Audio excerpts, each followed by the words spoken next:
Сіздермен сәлеметсіздер ме? Бүгін біз сіздермен жасанды интеллект көмегімен презентация жасауды үйренеміз.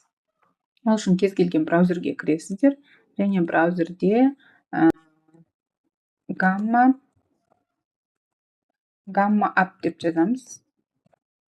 Одан кейін іздейміз. Осы шыққан нәтижеден гамма ап сайтына кіреміз. Және бұл гамма ап сайтына Google аккаунт арқылы кіру керек. Менде мұнда Google аккаунт бар. Автоматты түрде кіреді. Енді создать новый AI деген басамыз. Және сгенерировать деген түрін таңдаймыз. Презентация жасаймыз. 8 парақшадан тұратын презентация болады қазақ тілінде. Және бұл жерге тақырыпты жазамыз. Енді бұл жерге мен мысалы мынандай тақырып жазайын. Жасанды интеллект көмегімен сабақта бағалауды ұйымдастыру.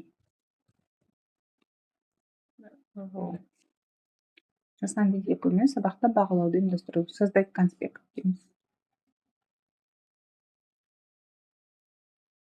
Так, бізге жасап береді.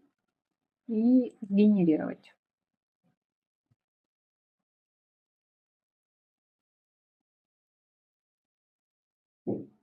Және кішкене күту керек. Күтеміз кішкене.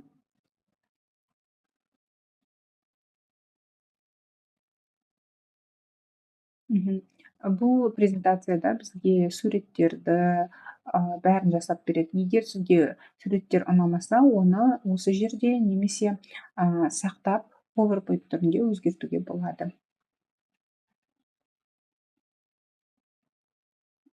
Сізде міне презентация жасалып жатыр.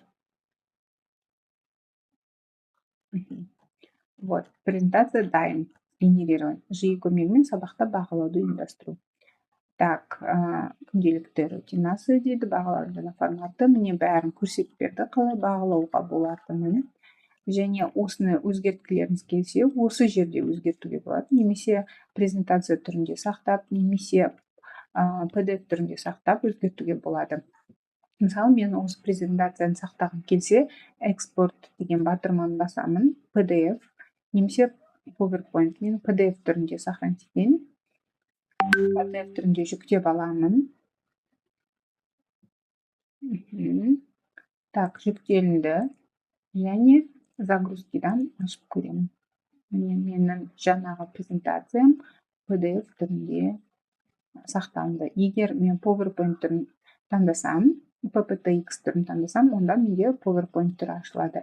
Және ол жерде сіздер суреттерді өзгертіп, мәтіндерді өзгертуге болады.